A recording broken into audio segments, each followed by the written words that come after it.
Hello all, welcome back.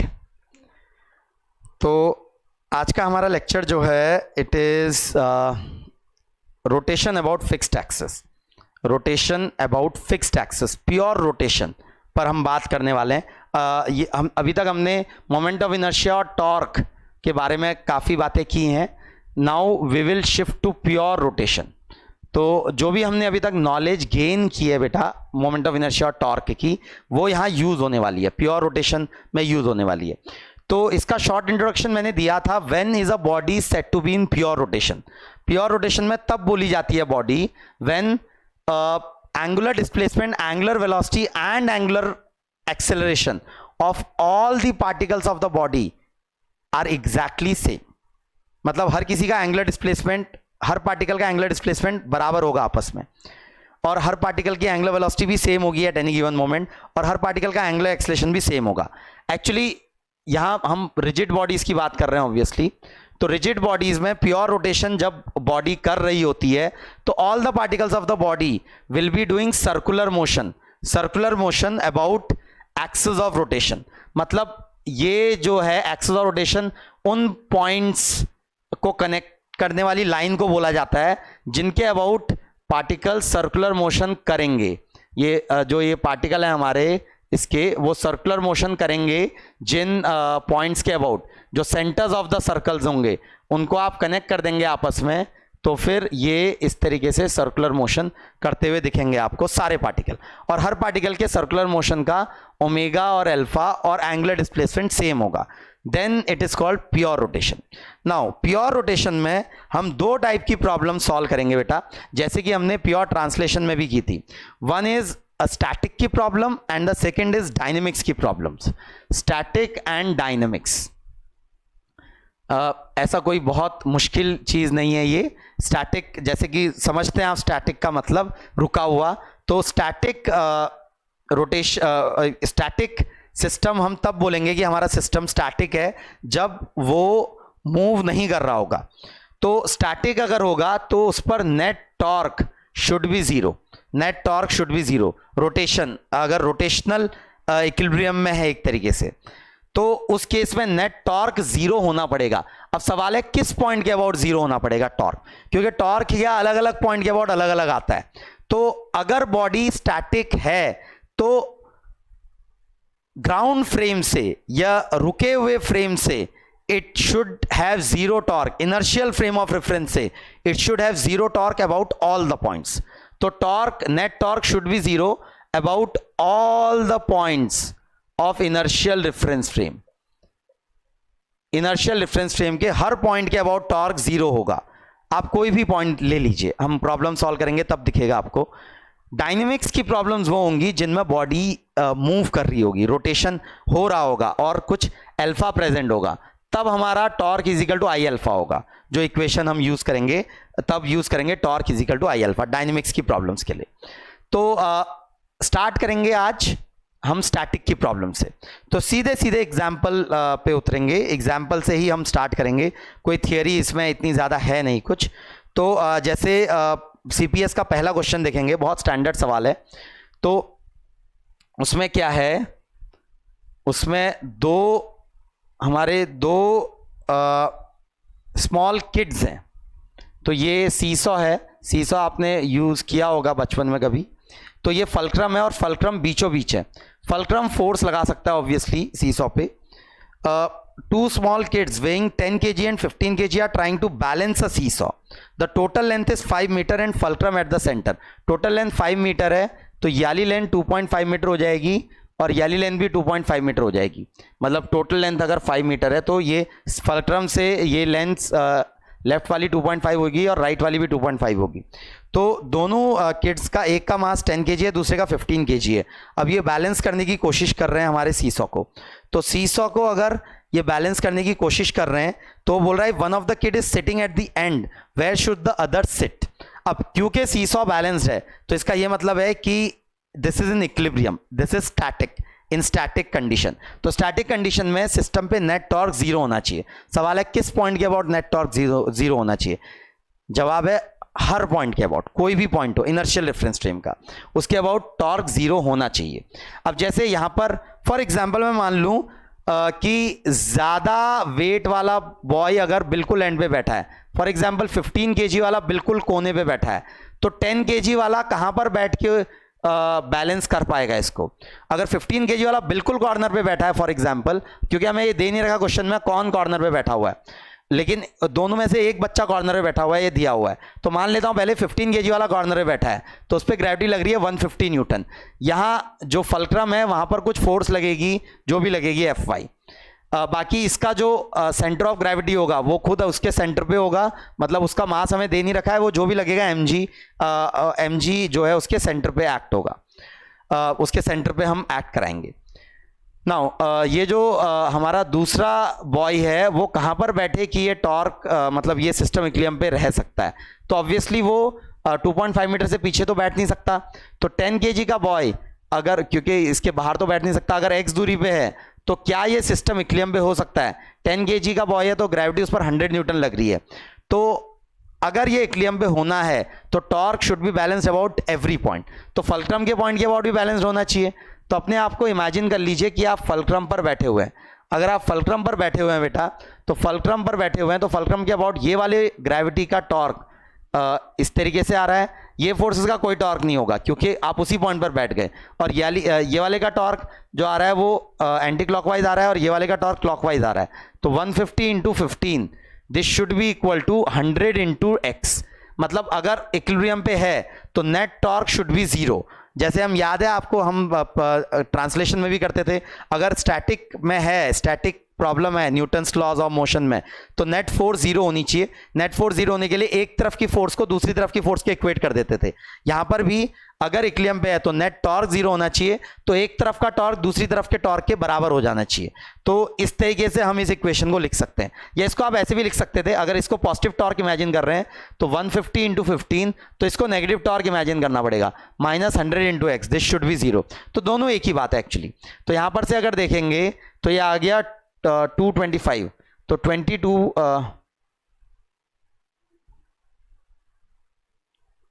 हाँ, तो 150 into 2.5, तो ये कैंसिल हुआ, तो ये एक मिनट, हाँ, तो ये कितना आ गया?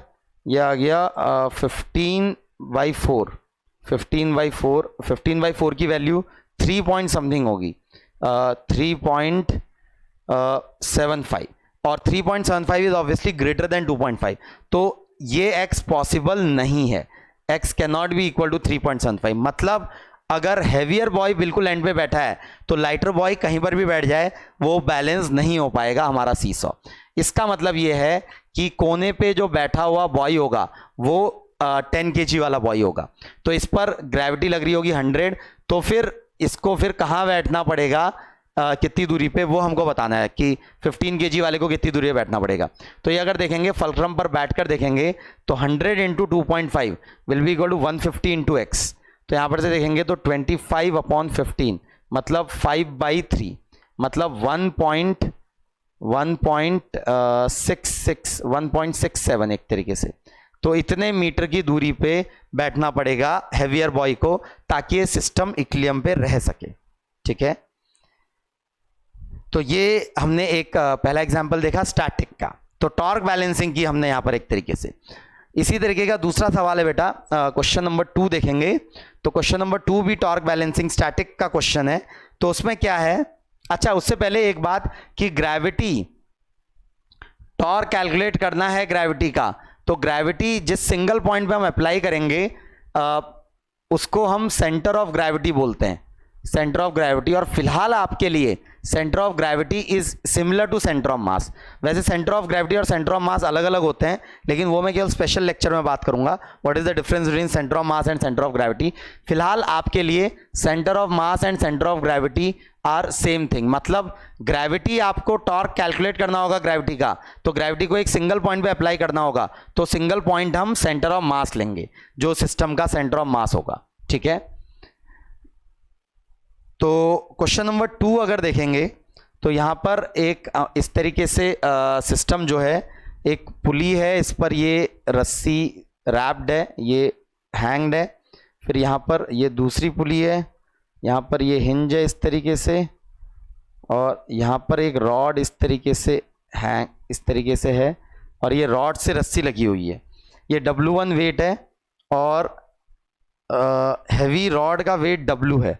तो W जो इसका वेट होगा रॉड का, यूनिफॉर्म रॉड है, तो अब मैं उसको उसके सेंटर पे अप्लाई करूंगा। ये टोटल लेंथ इसकी L है। नाउ ये कुछ एंगल होगा जो भी है थीटा।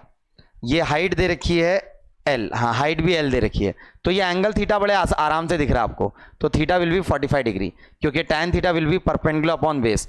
तो आई थिंक थीटा देखने में कोई दिक्कत नहीं होनी चाहिए यहाँ पे। तो थीटा की वैल्यू 45 डिग्री है ना। वो पूछ रहा है कि ये सिस्टम इक्विलिब्रियम पे है, उसने दिया है क्वेश्चन में। तो बोल रहा है if the rod is in equilibrium at horizontal configuration, rod equilibrium पे है तो ऑब्वियसली पूरा सिस्टम इक्विलिब्रियम पे होगा। देन W1 और W में रिलेशनशिप पूछ रहा है। देखेंगे बेटा, तो अगर कोई सिस्टम इक्विलिब्रियम पे है, स्टैटिक है, तो उस पे F नेट भी 0 होना चाहिए और टाउ नेट भी 0 होना चाहिए। अगर कोई परफेक्टली रुका हुआ सिस्टम है तो उस पे नेट फोर्स भी 0 होना चाहिए और नेट टॉर्क भी 0 होना चाहिए, दोनों 0 होने चाहिए। तो यहां पर अगर देखें तो W1 को पहले देखिए। तो W1 अगर रेस्ट पे है बेटा, तो W1 पे खुद की ग्रेविटी लग रही है नीचे की तरफ को W1 और टेंशन T, क्योंकि ये मूव नहीं कर रहा है तो ऑब्वियसली ये भी मूव नहीं कर रहा होगा, तो T की वैल्यू W1 के ही बराबर होगी। नाउ मासलेस स्ट्रिंग है तो हर जगह टेंशन सेम होगी, तो यहां पर ये टेंशन ऐसे लग रही होगी और इस टेंशन की वैल्यू W1 के बराबर होगी। नाउ तो अब हमें बताना है W1 और W में रिलेशनशिप। तो ये इक्विलिब्रियम पे, अब ये हिंज पे जो है फोर्सेस लग सकती हैं, बिल्कुल इट इज क्वाइट पॉसिबल। मतलब कुछ Fy लग रहा होगा और कुछ Fx लग रहा होगा, बल्कि हम इस क्वेश्चन में Fy और Fx की वैल्यू भी कैलकुलेट करेंगे। तो अगर ये रॉड पर ध्यान दें बेटा आप, तो ये रॉड अगर इक्विलिब्रियम पे है तो इस पर फोर्सेस भी बैलेंस होनी चाहिए और टॉर्क भी बैलेंस होना चाहिए। फोर्सेस बैलेंस अगर करेंगे तो Fy should be equal to Fy y direction में फोर्स, तो टेंशन का वर्टिकल कंपोनेंट हो जाएगा अपवर्ड डायरेक्शन में ही है, तो T साइन थीटा, तो Fy plus T sine theta should be equal to W। ये आ रहा है y डायरेक्शन में फोर्स बैलेंस करके, कि ऊपर की तरफ की फोर्स नीचे की तरफ की फोर्सेस के बराबर होनी चाहिए। दूसरा x डायरेक्शन में फोर्स बैलेंस करूंगा तो Fx should be equal to T cos theta. ये x डायरेक्शन में फोर्स बैलेंस करके आ रहा है। लेकिन हमें जो यहाँ रिलेशनशिप निकालनी है वो Fx और Fy से हमें फिलहाल ज़्यादा मतलब नहीं है, लेकिन वो भी निकालना आना चाहिए बिल्कुल आपको। हमें ज़्यादा मतलब है फिलहाल W और W1 में रिलेशनशिप निकालने से। तो वो रिलेशनशिप यहाँ से नहीं आएगी, वो रिलेशनशिप यहाँ से नहीं आ पाएगी। उसके लिए हमें कुछ और करना पड़ेगा, तो कुछ और हमें करना पड़ेगा टॉर्क बैलेंसिंग। तो अगर सिस्टम इक्विलिब्रियम पे है तो उस पर नेट टॉर्क भी 0 होना चाहिए। किस पॉइंट के अबाउट नेट टॉर्क 0 होना चाहिए? जवाब है हर पॉइंट के अबाउट, किसी भी पॉइंट के अबाउट 0 होना चाहिए। तो यहां पर हम जो पॉइंट चूज करेंगे वो है हिंज का पॉइंट। क्यों? क्योंकि अगर मैं हिंज पर बैठकर टॉर्क ऑब्जर्व करूंगा तो Fx और Fy का टॉर्क नहीं दिखेगा। मुझे अपनी इक्वेशन में फिलहाल Fx Fy इन्वॉल्व नहीं करने, तो हिंज पर बैठकर मैं देखूं अगर तो Fx Fy का टॉर्क नहीं दिखेगा, मुझे केवल तब W और टेंशन का टॉर्क दिखेगा। तो उनके बीच रिलेशनशिप निकालना आसान हो जाएगा। तो W का टॉर्क देखेंगे तो ये परपेंडिकुलर दूरी L/2 है और ये पोजीशन वेक्टर के परपेंडिकुलर है, तो W का टॉर्क क्लॉकवाइज डायरेक्शन में है and it is W into L/2। और इस टेंशन का टॉर्क एंटी क्लॉकवाइज डायरेक्शन में होगा, तो इसके दो कंपोनेंट में तोड़ सकता हूं, तो ये F परपेंडिकुलर को L से मल्टीप्लाई कर सकता हूं, it will B T sine theta. तो T sine theta into L, total perpendicular ये पोजीशन वेक्टर L दूरी पे। तो यहां पर मैंने R into F perpendicular use किया, दोनों टॉर्क के मैग्नीट्यूड को बैलेंस किया, क्योंकि मुझे पता है डायरेक्शन अपोजिट है। W का टॉर्क ऐसे है और टेंशन का टॉर्क ऐसे है, तो दोनों के टॉर्क अपोजिट डायरेक्शन में है, तो दोनों के मैग्नीट्यूड को इक्वेट किया तो नेट टॉर्क 0 हो जाएगा। तो W/2 L से L कट गया और टेंशन की जगह लिख सकता हूं W1, और साइन थीटा की वैल्यू साइन 45 डिग्री इज 1/√2। तो यहां से आ गया W is equal to W1/√2. So this is the relationship between W and W2 for this system to remain in equilibrium. ठीक है, तो ये एक इंपॉर्टेंट एग्जाम्पल देखा हमने। नेक्स्ट एग्जाम्पल 3, तो एग्जाम्पल 3 देखेंगे। Third example is again important. तो तीसरे एग्जाम्पल में बहुत स्टैंडर्ड सवाल है बेटा, तीसरे एग्जाम्पल से बहुत बार सवाल पूछे जाते हैं। तो वहां पर एक लैडर है, लैडर इस तरीके से एक ग्राउंड, एक हॉरिजॉन्टल ग्राउंड और एक वर्टिकल दीवार के बीच में लीन कर रही है, और यहाँ पर वो एंगल बना रही है इस तरीके से, सच दैट ये ऐसे करके है लैडर, तो ये यहाँ पर एंगल बना रही है 37 डिग्री, क्योंकि ये वाला एंगल 53 डिग्री दिया है क्वेश्चन में उसने, अगर देखेंगे। नाउ ये लैडर का खुद का वेट 10 kg है, तो ग्रेविटी को उसके सेंटर पे ही अप्लाई करेंगे, ऑब्वियसली यूनिफॉर्म है, तो 100 न्यूटन की ग्रेविटी हो गई। Now the other end of the end rest on a rough horizontal floor, तो हॉरिजॉन्टल फ्लोर जो है वो रफ है, लेकिन दीवार स्मूथ है, ये स्मूथ वर्टिकल वॉल दे रखी है, तो मतलब यहां फ्रिक्शन एक्ट नहीं हो सकता, तो यहां नॉर्मल एक्ट हो सकता है, लेकिन तो ये नॉर्मल लग रहा होगा कुछ N1 फॉर एग्जांपल, और जमीन से नॉर्मल भी लग सकता है और फ्रिक्शन भी लग सकता है, दोनों एक्ट हो सकते हैं जमीन से, और फ्रिक्शन बल्कि लगेगा जमीन से। और क्योंकि सिस्टम हमें इक्विलिब्रियम पे दिया हुआ है, ये बोला हुआ है कि रॉड इक्विलिब्रियम पे है, रुकी हुई है, स्टैटिक है, तो इसका मतलब इस सिस्टम पे नेट फोर्स भी जीरो होना चाहिए और इस सिस्टम पे नेट टॉर्क भी जीरो होना चाहिए। इस प्रॉब्लम में मैं आपको दिखाऊंगा कि अलग अलग पॉइंट से आप टॉर्क बैलेंसिंग करें तो आंसर अलग अलग नहीं आता है, सेम आंसर आता है। तो यहां पर बहुत सारे पॉइंट्स हैं हमारे पास, जैसे ए पॉइंट है, ये इसका रॉड का सेंटर है सी, ये बी है, ये ओ है, बहुत सारे पॉइंट हैं, तो हम अलग अलग पॉइंट के अबाउट में क्वेश्चन सॉल्व करके दिखाऊंगा आपको। पहले फोर्सेस, हमें तीनों की वैल्यू निकालनी है, इन तीनों की, N1 N2 और F की वैल्यू। तो सबसे पहली बात, N2 की वैल्यू तो अच्छे से दिख रही है आराम से, ये फोर्स बैलेंसिंग से आ जाएगा। फोर्स बैलेंसिंग करेंगे तो y डायरेक्शन में भी फोर्स बैलेंस होनी चाहिए और x डायरेक्शन में भी फोर्स बैलेंस होनी चाहिए। तो y डायरेक्शन में फोर्स बैलेंस करेंगे तो यहाँ से N2 की वैल्यू पता चल जाएगी 100 न्यूटन, ये साफ साफ दिख रही है। बेटा टॉर्क बैलेंसिंग के चक्कर में फोर्स बैलेंसिंग को भूलेंगे नहीं, वो बहुत बार भूल जाते हैं, तो फिर लगता है ये कैसे निकालें। तो N2 की वैल्यू 100 न्यूटन है, याला नॉर्मल 100 न्यूटन के बराबर है, एंड N1 की वैल्यू जो है वो फ्रिक्शन के बराबर है, this N1 is equal to friction, तो ये वाला जो नॉर्मल है ये फ्रिक्शन के बराबर है। ठीक हो गया, हमें N2 तो पता चल गया, लेकिन N1 या फ्रिक्शन नहीं पता चलेगा फोर्स बैलेंसिंग से, तो मुझे एक और इक्वेशन की ज़रूरत पड़ेगी। अगर मुझे फ्रिक्शन या ये वाला नॉर्मल निकालना है, ये वाला नॉर्मल अगर निकालना है, फ्रिक्शन और नॉर्मल निकालना है, तो मुझे एक और इक्वेशन की ज़रूरत पड़ेगी, वो हम लाएंगे नेट टॉर्क जीरो करके। तो सवाल है किस पॉइंट के अबाउट टॉर्क जीरो होना चाहिए, तो जवाब है क्योंकि सिस्टम स्टैटिक है तो any point from inertial reference frame torque zero होना चाहिए। तो जैसे यहां पर मैं टॉर्क बैलेंसिंग कर रहा हूं पहले अबाउट ए, ठीक है, ए पॉइंट के अबाउट, तो ए पॉइंट पर बैठ के इमेजिन करिए, तो ए पॉइंट पर बैठ के अगर आप इमेजिन करेंगे तो आपको N2 और F का टॉर्क नजर नहीं आएगा। क्यों? क्योंकि आप उसी पॉइंट पर बैठ गए, तो उसी पॉइंट पर बैठकर तो उस फोर्स का मतलब उन फोर्सेस का टॉर्क जीरो ही दिखेगा, क्योंकि पोजीशन वेक्टर जीरो हो गया। तो यहां पर बैठकर अगर आप देखेंगे ए पॉइंट पर बैठकर, तो ग्रेविटी का टॉर्क नजर आ रहा है और N1 का टॉर्क नजर आ रहा है, तो ग्रेविटी का टॉर्क क्लॉकवाइज और N1 का टॉर्क एंटी क्लॉकवाइज नजर आ रहा है। तो यहां पर आप या तो फोर्स के कंपोनेंट ले सकते हैं या फिर पोजीशन वेक्टर के कंपोनेंट ले सकते हैं, दोनों एक ही बात है। मैं जरा फोर्स के कंपोनेंट लेके करूं अगर, तो ये 100 न्यूटन जो है ग्रेविटी, इसके दो कंपोनेंट में तोड़ दिए, 37 53 37, तो इसका ये कंपोनेंट हो गया 100 cos 37, 100 cos 37 into L/2 that should be equal to, normal के कंपोनेंट लूं अगर मैं 37, तो ये वाला कंपोनेंट, ये पोजीशन वेक्टर हुआ, तो ये परमानेंट कंपोनेंट N1 sin 37 हो जाएगा, दैट इंटू L। तो यहां से देखेंगे L से L कटेगा, तो 100 इंटू cos 37 होता है 4/5 into 2 should be equal to N1 into sin 37 होता है 3/5, 5 से 5 कटा तो 1 जा 50 जा, तो N1 की वैल्यू जो निकल के आ रही है यहां से, वो निकल के आ रही है 200/3, और फ्रिक्शन की वैल्यू भी इसी के बराबर हो जाएगी। तो ये मैंने आपको दिखाया by doing torque balancing about point A. Now let's solve this same question, ऐसा मतलब बार बार नहीं करेंगे, ये केवल एक ही बार कर रहा हूं, मतलब किसी भी एक पॉइंट के अबाउट कर लेंगे, लेकिन मैं दिखाना चाहता हूं आपको यहाँ पे कि आप किसी भी पॉइंट के अबाउट करें आंसर सेम आएगा। तो ये पॉइंट ए के अबाउट नॉर्मल निकल के आया 200/3। जरा पॉइंट बी के अबाउट देखेंगे, तो बी पॉइंट के अबाउट अगर देखूं मैं, तो बी पॉइंट पर बैठकर देखूंगा तो किस किस फोर्स का टॉर्क दिखेगा, तो बी पॉइंट पे देखूंगा तो N1 का टॉर्क नहीं दिखेगा, N1 का टॉर्क जीरो होगा, बाकी ग्रेविटी का टॉर्क दिखेगा, N1 का टॉर्क दिखेगा और फ्रिक्शन का टॉर्क दिखेगा।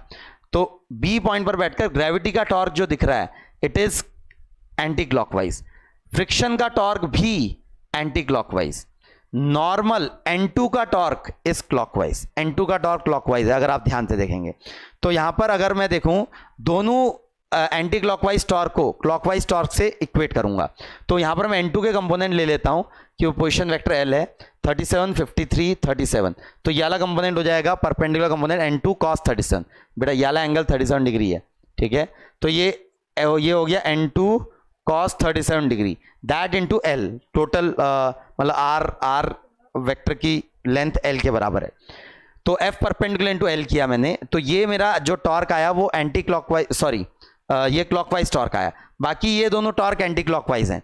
तो ग्रेविटी का टॉर्क निकालने के लिए फिर से ये वाला कंपोनेंट परपेंडिकुलर कंपोनेंट हो जाएगा, ये 37 डिग्री एंगल है, तो फिर ये हो जाएगा 100 cos 37, 100 cos 37 that into L/2, ये L/2 दूरी हो जाएगी, दैट इंटू L/2, तो ये हो जाएगा ये वाला टॉर्क। फिर F के दो कंपोनेंट लेने पड़ेंगे, F के कंपोनेंट लेने पड़ेंगे, F का एक कंपोनेंट इधर आएगा एक इधर आएगा, तो ये वाला कंपोनेंट हो जाएगा F sin 37, तो ये हो जाएगा plus F sin 37 into L, तो टोटल L। तो इस तरीके से ये देखेंगे, तो यहां पर अगर मैं निकालूं तो N2 की वैल्यू पता है मुझे, N2 की वैल्यू ग्रेविटी के बराबर है वो पता है मुझे, तो 100 इंटू L तो हर जगह से कैंसिल हो जाएगा, cos 37 हो गया 4/5, that is equal to 100 into 4/5 divided by 2 plus friction into sine 37 is 3/5। तो ये अगर देखेंगे तो यहाँ पर ये 5 हर जगह से कैंसिल हो जाएगा, ये 1 ज़ा 2 ज़ा 400 minus 200 is 200 is equal to 3F, तो F की वैल्यू हो जाएगी 200/3, this is also equal to N1। तो ये हमारे फ्रिक्शन की वैल्यू निकल के आई। अगर आप ध्यान से देखें जब A पॉइंट के अबाउट निकाला था तो तब भी ये सेम निकल के आया था, और B पॉइंट के अबाउट भी सेम निकल के आ रहा है, तो A और B किसी भी पॉइंट के अबाउट आप करें सेम आंसर आएगा। नाउ नेक्स्ट मैं इसी क्वेश्चन को करना चाह रहा हूं अबाउट पॉइंट C। तो C पॉइंट के अबाउट जरा टॉर्क निकाल के सॉल्व करने की कोशिश करूं मैं। तो C पॉइंट पर अगर आप बैठ जाएंगे तो आपको किस फोर्स का टॉर्क नजर आएगा, किसका टॉर्क नजर नहीं आएगा। तो आपको C पर बैठ जाएंगे तो ग्रेविटी का टॉर्क नजर नहीं आएगा, N1 N2 और F इन तीनों का टॉर्क नजर आएगा। तो यहां पर देखेंगे तो N1 का टॉर्क नजर आ रहा है एंटी क्लॉकवाइज, फ्रिक्शन का टॉर्क भी एंटी क्लॉकवाइज और N2 का टॉर्क क्लॉकवाइज। तो यहां पर अगर देखेंगे C पॉइंट के अबाउट तो फिर से N1 के कंपोनेंट लूंगा, तो ये 37 तो N1 sin 37 degree, N1 sin 37 degree into L/2 ये आया मेरा इस तरीके का एंटी क्लॉकवाइज टॉर्क। फ्रिक्शन का टॉर्क इसके साथ ऐड करना पड़ेगा, ये हो जाएगा F sin 37 into L/2, that should be equal to N2 cos 37 into L/2। तो यहाँ से देखेंगे तो L/2 हर जगह से कैंसिल हो जाएगा, तो ये आ गया। N1 की वैल्यू मुझे पता करनी है, N1 और F की वैल्यू सेम है मुझे पता है, तो यहाँ पर मैं F भी लिख सकता हूँ, तो ये हो जाएगा F sin 37 plus F sin 37, तो F into 3/5 plus F into 3/5, तो that should be equal to N2 into 4/5, तो 5 से 5 कट गया, तो ये आ गया 6F is equal to 4N2, तो N2 की वैल्यू हो जाएगी 3F बाई मतलब F की वैल्यू हो जाएगी 2N2/3, और N2 की वैल्यू पता है मुझे पहले से, फोर्स बैलेंसिंग से 100 है, तो it is also coming equal to 200/3। मतलब ये अगर आप देखें बेटा तो ये मैंने C पॉइंट के अबाउट टॉर्क बैलेंसिंग से निकाला, तो अभी भी आंसर वही निकल के आ रहा है, फोर्स फ्रिक्शन की वैल्यू या N1 की वैल्यू जो कि दोनों बराबर हैं, दोनों की वैल्यू 200/3 निकल के आ रही है। तो आपको क्या करना है, आप O पॉइंट के अबाउट जरा करके देखिए बेटा, O पॉइंट के अबाउट करके देखेंगे तो आपको N1 का टॉर्क दिखेगा, इसका टॉर्क दिखेगा और N2 का टॉर्क दिखेगा, और फ्रिक्शन का टॉर्क नहीं दिखेगा क्योंकि फ्रिक्शन का पोजीशन वेक्टर O से पास कर रहा है। तो एक बार खुद ये वीडियो अभी पॉज करके खुद O पॉइंट के अबाउट इक्वेशन निकालने की कोशिश करिए और देखिए सेम आंसर आना चाहिए। आंसर सेम नहीं आ रहा तो आप गलती कर रहे हैं, तो प्लीज खुद अपने हाथों से O पॉइंट के अबाउट टॉर्क बैलेंसिंग करके देखिए एक बार, ठीक है। तो ये हमने बात की टॉर्क बैलेंसिंग का कंसेप्ट की। नाउ क्वेश्चन नंबर 4 भी अच्छा क्वेश्चन है। क्वेश्चन नंबर 4 में देखेंगे एक लैडर है, एक लैडर पर एक पर्सन बैठा हुआ है, फैट पर्सन। जो लैडर है वो कुछ इस तरीके से है कि वो ज़मीन पर उसके 2 पाँव हैं जो ज़मीन पर रेस्ट कर रहे हैं, और बीच में एक रस्सी बंधी हुई है, ये लैडर को मतलब फैलने नहीं देगी, वरना लैडर क्या है ऐसे फैल सकती है। तो ये बीच में सपोर्ट है मतलब एक तरीके से। तो यहाँ पर ये नॉर्मल लग रहा होगा और यहाँ पर भी नॉर्मल लग रहा होगा ऑब्वियसली ज़मीन से, और ज़मीन स्मूथ है, ज़मीन स्मूथ है तो कोई फ्रिक्शन वगैरह नहीं है ज़मीन से। और इसके ऊपर बिल्कुल टॉप में ये हमारा पर्सन बैठा हुआ है, ये पर्सन हमारा बैठा हुआ है इसके ऊपर बिल्कुल, ठीक है। तो ये पर्सन जो बैठा हुआ है, हाँ, तो ये पर्सन बिल्कुल टॉप में बैठा हुआ है। लैडर का खुद का मास नेग्लिजिबल है, लैडर का कुछ मास नहीं है, नेग्लिजिबल मास है। और पर्सन का मास 80 kg है, तो पर्सन पर खुद की ग्रेविटी जो लग रही होगी 800 न्यूटन लग रही होगी ऐसे नीचे। अब ये दो नॉर्मल लग रहे होंगे, ये N1 और N2 अगर मैं बोलूं तो दोनों सिमेट्रिक हैं। अगर देखेंगे आप ध्यान से, मतलब ये वाला एंगल उसने बोला है 30 डिग्री है और ये वाला एंगल भी 30 डिग्री है, क्योंकि ये पूरा एंगल 60 डिग्री है। तो ये सिमेट्रिक कंडीशन अगर आप देखेंगे बेटा तो ये 30 डिग्री है, क्योंकि ये 30 ये 30। तो फिर सिमेट्रिक कंडीशन अगर आप देखेंगे तो इस पर नेट फोर्स भी जीरो होना चाहिए और नेट टॉर्क भी जीरो होना चाहिए एंटायर सिस्टम पे। तो आप देखेंगे तो N1 plus N2 should be equal to 800 and N1 का जो कंपोनेंट है या फिर टॉर्क बैलेंसिंग भी देखेंगे तो इस पॉइंट के बाद टॉर्क बैलेंस करके देखेंगे तो N1 का टॉर्क और N2 का टॉर्क सेम आना चाहिए। तो यहां से आप देखेंगे कि N1 is equal to N2 exactly same तभी हो सकता है, ये दूरी और ये दूरी बराबर है, ये दोनों एंगल भी बराबर हैं। तो N1 sin 30 into L should be equal to N2 sin 30 into L। तो यहां से आप देखेंगे तो N1 should be equal to N2, वैसे सिमेट्री से भी दिख रहा है साफ साफ। तो यहां से मुझे N1 और N2 की वैल्यू पता चल जाएगी, which will be equal to N1 is equal to N2 is equal to 400 newton. तो ये यहां पर से पूरे सिस्टम पे अगर मैं फोर्स बैलेंस करके देखूं तो मुझे ये नजर आएगा कि नॉर्मल जो है वो 400 न्यूटन के बराबर है दोनों लैडर के जो बेस है उस पे। नाउ जो यहाँ पर बात करनी है हमें, वो बात करनी है टेंशन की, कि जो क्रॉस बार है बेटा, मतलब ये जो क्रॉस बार है इसमें कितनी टेंशन है, ये टेंशन हमें पता लगानी है।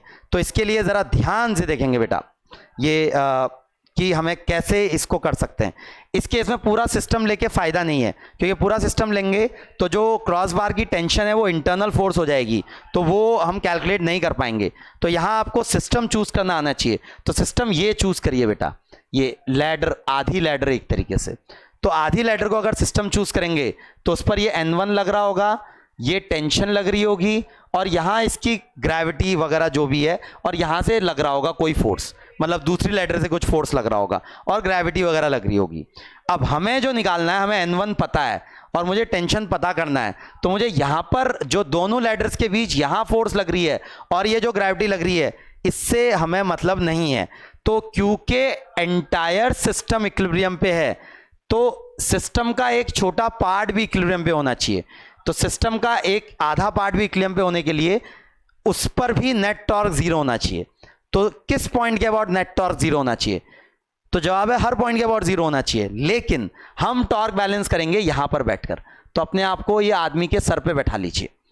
तो यहां पर अगर बैठ जाएंगे आप अगर, तो आपको ये ग्रेविटी और यहां से लगने दूसरी लैडर से याली लैडर पे लगने वाली फोर्स का टॉर्क नजर नहीं आएगा। तो यहां पर बैठकर आपको नॉर्मल का टॉर्क दिखेगा एंड टेंशन का टॉर्क दिखेगा केवल। तो फिर और वो भी बैलेंस होने चाहिए। तो N1 का टॉर्क जो हो जाएगा वो हो जाएगा N1 sin theta into L that should be equal to, ये थीटा है, ये थीटा है, तो ये 90 माइनस थीटा है, तो ये टेंशन, ये एंगल थीटा हो जाएगा। तो it will B T cos theta into L/2। ध्यान से देखेंगे कैसे किया, ये थीटा एक्चुअली 30 डिग्री है पता है मुझे, तो L से L कैंसिल हो गया। N1 की वैल्यू मुझे पता है 400 इंटू tan थीटा हो गया 1/√3 इज इक्वल टू T/2। तो टेंशन की वैल्यू हो जाएगी 800/√3। तो this will be the value of tension in the cross bar. क्या है बात समझे?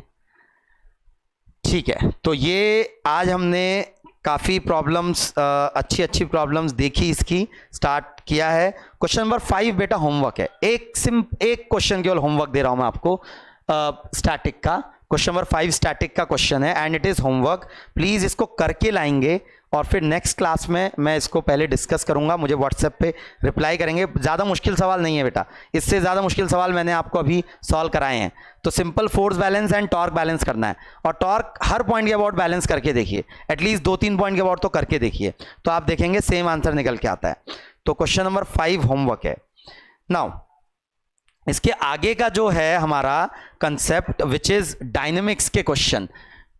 डायनेमिक्स अभी ये हमने जो किया ये इसमें स्टैटिक के क्वेश्चन थे। डायनेमिक्स के क्वेश्चन बेटा ये ऑब्वियसली थोड़ा सा लेंदी और थोड़ा डिफिकल्ट होते हैं कंपेयर टू स्टैटिक्स के क्वेश्चन के। तो यहां जो इक्वेशन यूज होगी वो इक्वेशन यूज होगी torque is equal to I alpha, ये, और obviously Newton's law for translation तो यूज होगा ही होगा, मतलब F is equal to mass into acceleration, जो ट्रांसलेशन का न्यूटन्स लॉ है वो तो यूज होगा ही, लेकिन साथ ही रोटेशन का न्यूटन्स लॉ भी होगा। तो कुछ इंपॉर्टेंट बातें हैं डायनेमिक्स के क्वेश्चंस पे उतरने से पहले, वो एक बार आज हम देख लें थोड़ा सा। तो अभी तक हम जो पुली पढ़ते थे, पुली का सिस्टम जो पढ़ते थे अभी तक हम, तो पुली हम अभी तक हमने आइडियल पुली पढ़ी है। आइडियल पुली एनएलएम वगैरह में जो भी क्वेश्चन सॉल्व किए अभी तक आइडियल पुली के किए हैं। आइडियल पुली जो होती है उसका मास 0 होता है और वो स्मूथ होती है, स्मूथ होती है और मासलेस होती है, मासलेस एंड फ्रिक्शनलेस जो आइडियल पुली होती है। तो आइडियल पुली में जो रस्सी रैप्ड होती है ये हमने पहले डिटेल में किया है अच्छे से, वैसे फिर भी एक बार मैं आइडियल पुली बता रहा हूं। तो अगर ये रस्सी, ये जो रैप्ड रस्सी है, तो इसमें इस तरफ अगर टेंशन T1 है और इस तरफ टेंशन T2 है, तो अगर ये पुली आइडियल है तो T1 should be equal to T2, तो T1 को T2 के बराबर होना पड़ता है। क्यों? क्योंकि ये स्मूथ है तो यहाँ कोई फ्रिक्शन वगैरह नहीं है, तो ये रस्सी पे कोई टेंशन में चेंज नहीं आएगा। लेकिन अगर पुली नॉन आइडियल होगी तो वो हमारे लिए अब इंपॉर्टेंट है। If pulley is non ideal, वो हमें देखना है बेटा। तो पुली अगर नॉन आइडियल है तो फिर नॉन आइडियल का मतलब होगा ना तो उसका मास 0 होगा और ना वो स्मूथ होगी, actually it will B rough, वो उसमें फ्रिक्शन होगा। उस फ्रिक्शन होगा मतलब पुली और रस्सी के बीच there will be enough friction, pulley और रस्सी के बीच there will be enough friction, pulley और रस्सी के बीच काफी फ्रिक्शन होगा। तो अब जैसे ये रस्सी लिपटी हुई है इस पे, और ये रस्सी फॉर एग्जांपल नीचे जाना चाह रही है, तो ये रस्सी ऐसे करके ऐसे जाएगी, ऐसे जाएगी, ऐसे जाएगी, इस तरीके से जाना चाहेगी। तो ये पुली पे रगड़ खाने की कोशिश करेगी।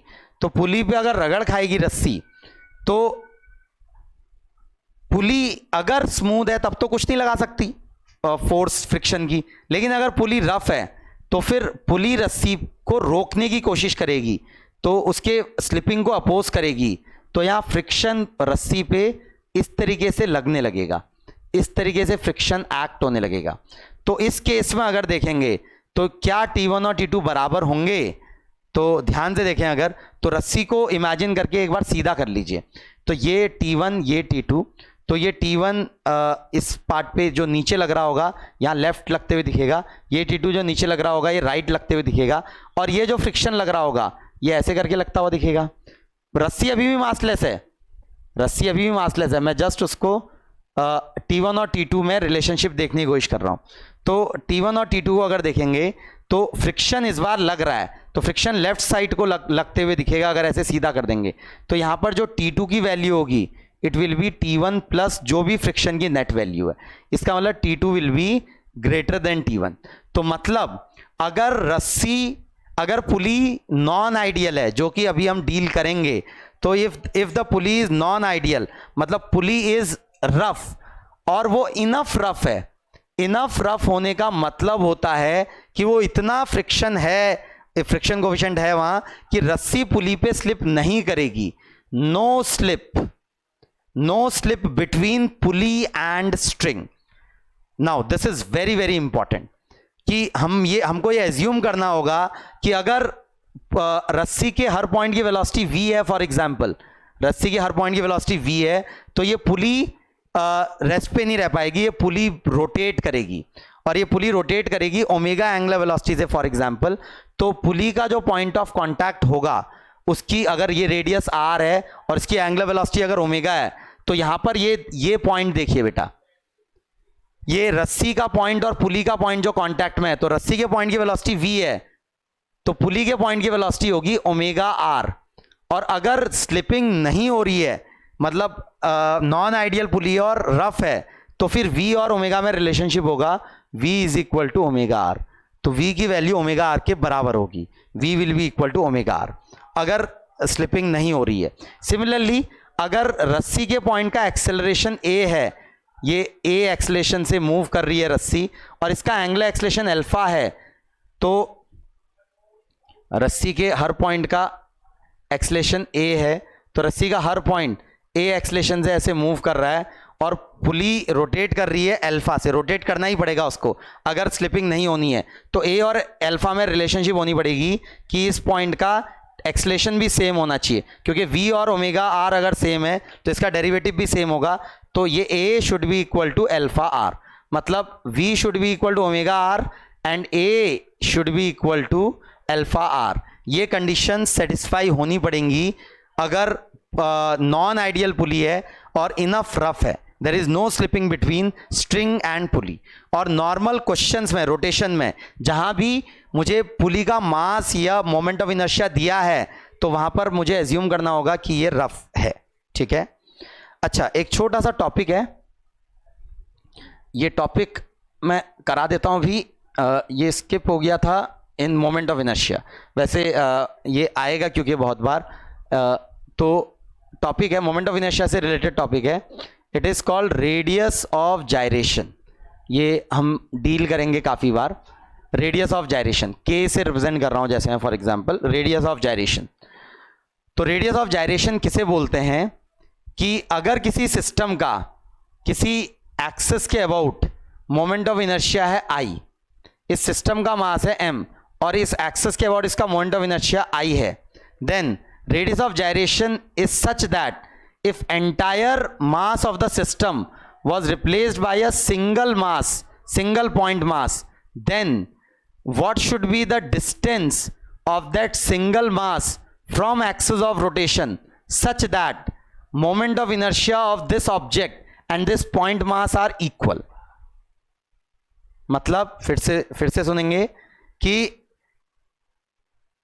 if moment of inertia of an object about an axis of rotation is I, then if entire mass is replaced by a single point particle of same mass, then the distance of the point particle, point mass from axis of rotation, so that moment of inertia of point mass is equal to moment of inertia of the object, then this distance is called radius of gyration। मतलब इसका moment of inertia I है, तो point mass m से अगर मैंने replace किया तो इसकी दूरी एक्स रोटेशन से अगर k है तो I is equal to m k square. जैसे सिंपल सा एग्जांपल से स्टार्ट करते हैं, सिंपल रॉड। तो रॉड का मुझे पता है कॉर्नर एक्सिस के अबाउट होता है moment of inertia ml square by 3, तो इसका रेडियस ऑफ जायरेशन जो हो जाएगा कॉर्नर एक्सिस के अबाउट, तो वो कितना हो जाएगा, तो सिंपली ml स्क्वायर बाई 3 को m के स्क्वायर के इक्वेट करिए, तो radius of gyration about corner axis will be l by root 3, L by root 3।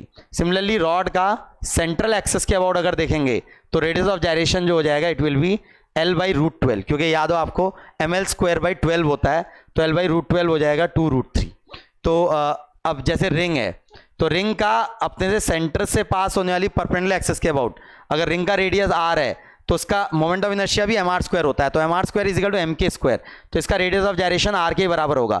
लेकिन इसी रिंग का अपने डायमीटर के about radius of gyration r नहीं होगा, क्योंकि डायमीटर के about moment of inertia mr square by 2 होता है, तो k की वैल्यू हो जाएगी रूट r स्क्वायर बाई 2, मतलब r बाई रूट 2। तो ये रेडियस ऑफ जायरेशन की वैल्यू हो जाएगी about diameter of ring. Similarly disc की बात करूं अगर मैं, तो डिस्क का radius of gyration about an axis passing through centre and perpendicular to the axis of rotation, perpendicular to the plane, तो इट विल बी उसके about moment of inertia mr square by 2 होता है, तो radius of gyration हो जाएगा r by root 2। देखेंगे बेटा ध्यान से। और इसी डिस्क का अगर मैं बात करूं डायमीटर के अबाउट, तो डायमीटर के अबाउट मोमेंट ऑफ इनर्शिया होता है mr स्क्वायर बाई 4, तो mr square by 4 is equal to m k square, तो k की वैल्यू हो जाएगी r बाई 2। सिमिलरली अगर मैं बात करूं हॉलोस्फीयर का, हॉलोस्फीयर का अपने सेंट्रल एक्सिस के अबाउट मोमेंट ऑफ इनर्शिया होता है 2 बाई 3 mr स्क्वायर, तो 2/3 mr² को इक्वेट करना है mk² के, कि इस पूरे मास को अगर सिंगल पॉइंट से रिप्लेस करें तो कितनी दूरी पे रखना चाहिए कि सेम मोमेंट ऑफ इनर्शिया आए, तो हो जाएगा r√2/√3। उसके बाद सॉलिड स्फीयर की अगर बात करूं तो इसके अबाउट मोमेंट ऑफ इनर्शिया निकालना होगा, तो 2/5mr² होता है, तो k की वैल्यू हो जाएगी r√2/√5। तो इस तरीके से ये आपको रेडियस ऑफ जायरेशन देखने आनी चाहिए बेटा, ठीक है। तो रेडियस ऑफ जायरेशन सिंपल सा कंसेप्ट है, ये ध्यान में रखेंगे। डेफिनेशन लिख सकते हैं इसकी जो मैंने बोली, और ये सिंपल जो भी मोमेंट ऑफ इनर्शिया है सिस्टम का that is equal to mk²। तो वहां जो k की वैल्यू निकल के आएगी that is radius of gyration, क्योंकि हमें बहुत बार क्वेश्चन में दिया होगा कि radius of gyration is k। अगर रेडियस ऑफ जायरेशन k दिया है, इसका मतलब मुझे i की वैल्यू दे रखी है, क्योंकि i will be equal to mk², ठीक है। चलिए, तो एक ही क्वेश्चन होमवर्क है, प्लीज करके लाएंगे और नेक्स्ट क्लास में इससे आगे स्टार्ट करेंगे।